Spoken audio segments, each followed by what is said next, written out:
it's pretty clear that diverse teams outperform homogeneous teams.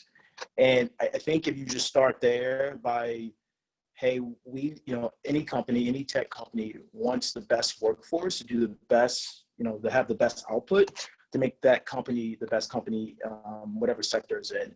And so purely based off of data and decades of research, right? Diverse teams outperform homogeneous teams. Having and making sure that every company is accessible to anyone from any background with that identifies as any specific demographic group, it's just the right thing to do, right? From a humanity perspective. And we can dig into that as this conversation goes on.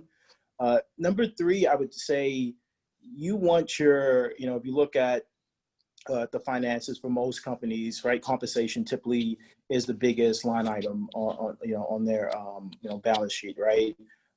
Depending on the company, it could be anywhere from half of the cost or even up to like 3/4.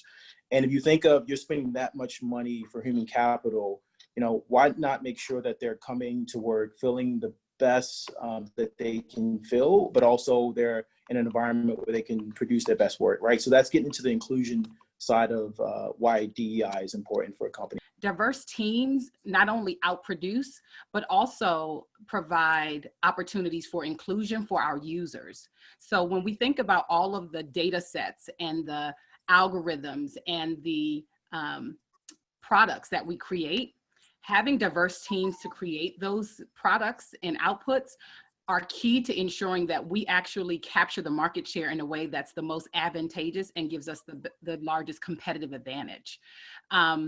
The other thing I would say is really around belonging. So Jamin touched on inclusion. This sense of comfortability in the workplace and being able to actually perform at your highest potential is key.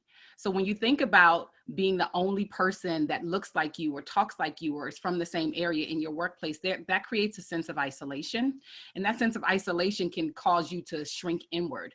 And so when I think about talking to my leaders about diversity and more importantly, inclusion, I really think about creating a space where everyone belongs. And that is why I think it is really important for us to lead the way as the tech industry. Thanks, Sherika. And I love what you added on the product side. As someone who's been a decade in product marketing, I think especially now, it's important to remember as we are going to hit an innovation moment and new products are going to be developed. And if we do not have diverse teams developing that, a whole segment of our population will get left out as we think about AI, as we think about VR, as we think about voice technology, as we think about being contactless in the future.